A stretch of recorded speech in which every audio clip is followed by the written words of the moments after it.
তোরা জানাস বেটা আমার গার্লফ্রেন্ড কয়টা? আমরা তো জানি বেটা তোর গার্লফ্রেন্ড কয়টা।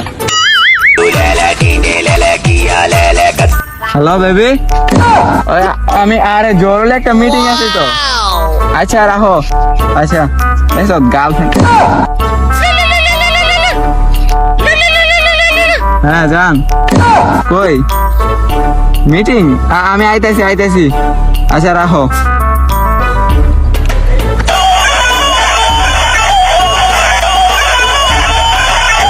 হ্যাঁ ডার্লিং, ঠিক হও তুমি বাসা একা? আমি আইতাছি, রাখো। দেখছো আমার গার্লফ্রেন্ড কয়টা বেটা, মানে সবসময় ব্যস্ত থাই। দেখছি তো ভাইয়া। আচ্ছা যে ফেস লাগাইতেছি 3 জনের লোক এক লোক কানেক্ট করো, সমস্যা নেই। আও বাসে আও, যাই যেই না চেহারা